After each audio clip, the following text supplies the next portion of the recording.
برابر کر رہی ہوں میرے مرض کی بات کے لیے بجائے کانپور کے پونے کی آب و ہوا ڈاکٹروں کی رائے سے مفید ہے. یعنی ڈاکٹروں نے کہا ہے کہ آپ کانپور میں مت رہو, پونا میں رہو. پونا کی آب و ہوا اچھی ہے کیونکہ اس وقت تو نشاط النساء بیگم کافی علیل تھی, کافی بیمار تھی.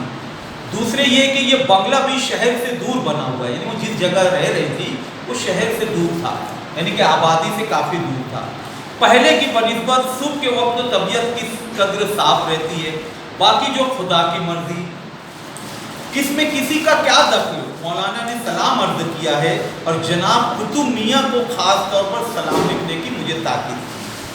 آپ نے ان سے فرما دیجئے اور اس مرتبہ بھی چند غزلیات بغرض ملاحظہ ارسال کرنے کی ہدایت کی ہے. یعنی مولانا تمام چیزیں جو اپنی بیگم کو بتاتے تھے تو ان کی بیگم نشاط النساء خط کے ذریعے مولانا عبدالباری کو بتا رہی ہیں. مولانا حضرت موہانی جیل میں ہیں, ان کی تمام حالات زندگی ان کی بیوی خط کے ذریعے بیان کر رہی ہے. سمجھ میں آئے بچوں؟ اس کے آگے ابھی اور ہے, اسے ہم لوگ پہلے پڑھنا ہے. تو آپ لوگ پہلے ایک نظر آگے کا حصہ پڑھ لیں گے بچوں, اور جو نئے الفاظ آئے ہیں اسے بہت غور سے اور دھیان سے پڑھو اور اس کا معنی دیکھ کر پڑھو, تبھی ہم کو یہ مکمل سمجھ میں آئے گا. ٹھیک ہے بچوں؟